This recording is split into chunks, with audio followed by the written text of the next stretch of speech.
I graduated from Carnegie Mellon in 1991. And there was really a separation between what minority people could do and what white people could do. There wasn't much for us as Black musical theater performers outside of the musical review. So if you wanted to, and it was also, we were being used as Black performers with our muscularity and what we bring to the table and how, it's sort of the showstopper, the show's not over till the fat Black lady sings kind of tropes. All of those tropes were firmly in place. And as an artist who had something to say beyond that, it was impossible to even get into those spaces to audition.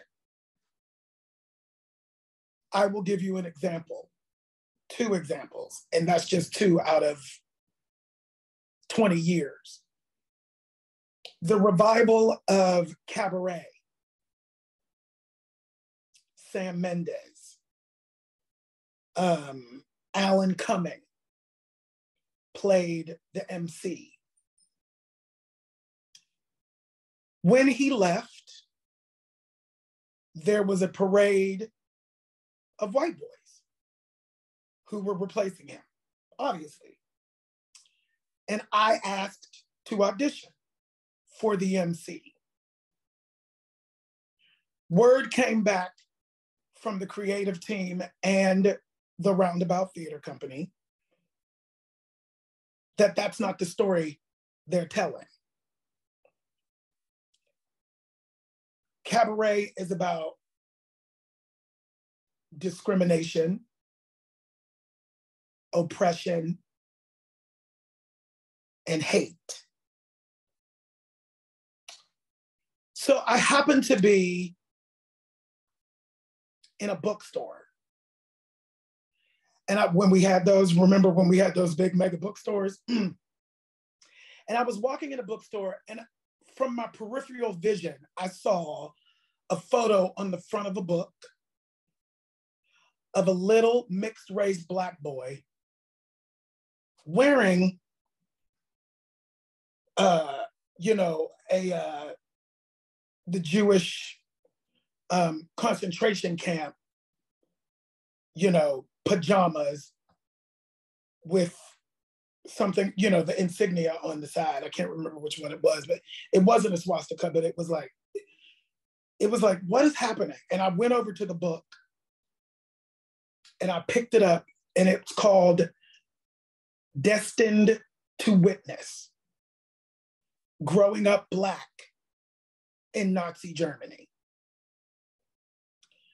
I bought about 10 copies and sent it to the whole creative team and the people at the Roundabout Theater, saying, we were there. We were always there. We always will be. Love, Billy Porter. Obviously, I never heard from them. There were many of those instances where it's like you have a role that's traditionally for a white boy. Freddie and Dirty Rotten Scoundrels. No. I couldn't even get an audition. And I called the producer directly to get an audition. I wasn't asking for the role. I just was trying to get an audition so I could go and improve myself. I couldn't even do that. I couldn't even get in the room. So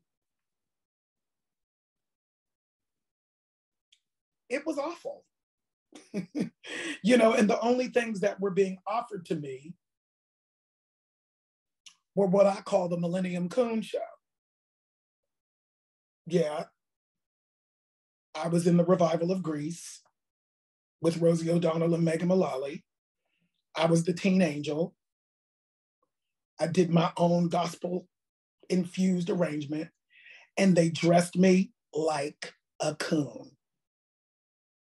I had 14 inches of orange rubber hair on my head. I was dressed in a spacesuit, prancing around like a little Richard Automaton on crack. I've spoken about this often. It's in my book. It's in an article that I wrote for the New York Times. Like, it was like, and I was 24 years old and miserable because I had been turned into a clown, and not the good kind of clown. So it got to a point where I had reached my wit's end. I had done everything that I needed to do in this Broadway space. And I decided if they weren't going to receive me as a human being, I was done. And in 1999, I walked away from all of it. You know, I also had a record deal during the 90s that imploded sort of around the same time. So I decided I needed to become the master of my own fate, steer my own ship, and figure it out. When I decided to take things into my own hands, it was about what I think social media, the internet, and this new younger generation has started out with, for better or for worse, which is, as an artist, you have a responsibility to speak your truth and to speak from your own voice. I'm the last of a generation who was taught to be brilliant interpreters of other people's material. I went to Carnegie Mellon conservatory program, learned the classics. Classics for who is the question, but the classics, the European classics. But there was not a whole lot of conversation around having your own voice, being the change you want to see, creating your own work to fill the space, to fill the gap. I didn't really understand that I could and should do that until I was in my 30s. And so I set out, once I realized it, I set out on the path to do so. And I wound up at UCLA in the professional program in screenwriting, because I thought the first thing I need to do is figure out if I can tell the story, if I can be on the side of the writer and tell the story. Because if I can do that, then that's going to give me a lot of power to then effect change. And I did, in fact, discover that I could write once I was there.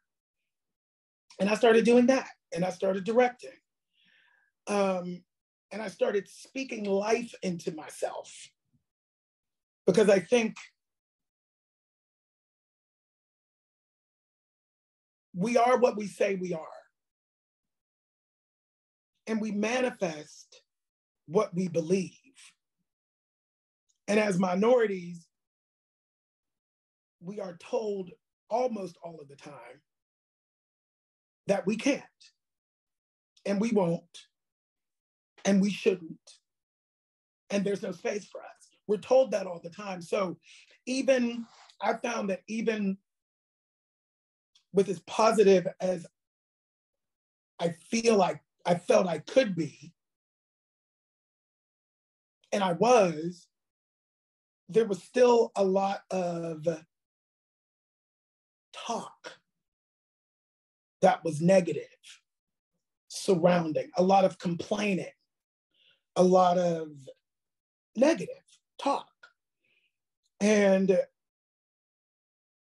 I actively and intentionally shifted the talk when I began to speak about the business, speak about my place in the business.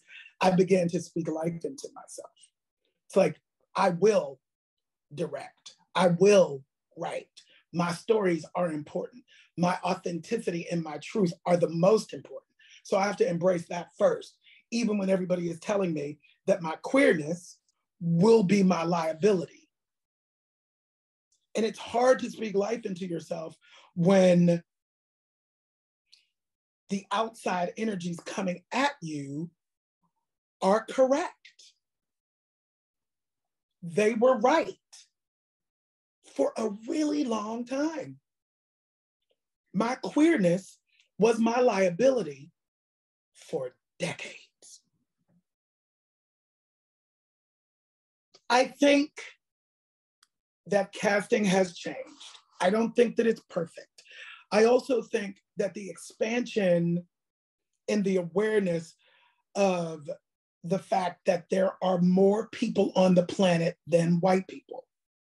Therefore, there are more stories to tell than simply just white stories. I do feel that has taken hold. It's not perfect, but I do feel it has taken hold. The fact that A Strange Loop is the most nominated musical this year, and it centers an overweight Black queen, is progress. You know, we talk so much about the negative. You know, we talk so much about the bad, and we very rarely talk about the good. And I think we have to start talking about the good more.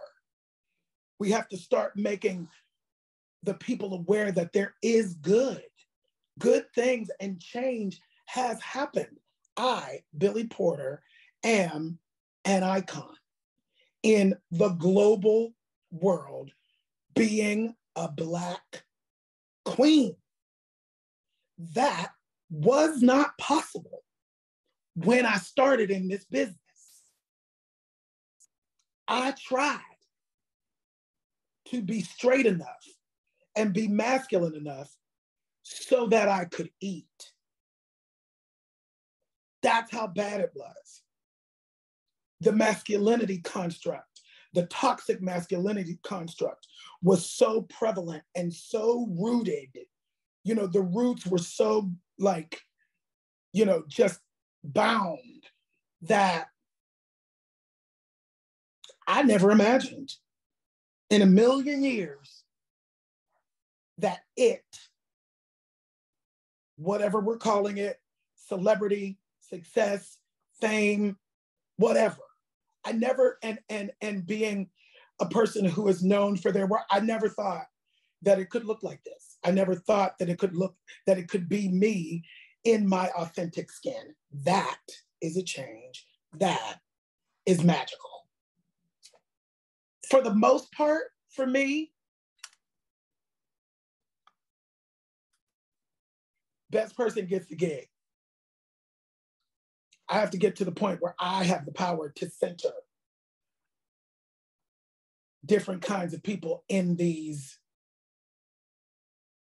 leading number one on the call sheet roles. I'm getting ready to make a movie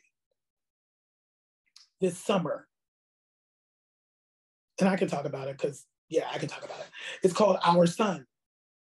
And, you know, it's like Kramer versus Kramer meets Marriage Story for an interracial gay couple and their 8-year-old son. Above the title, right? My husband is Luke Evans. Luke Evans is a Marvel hero situation. And he's gay and out.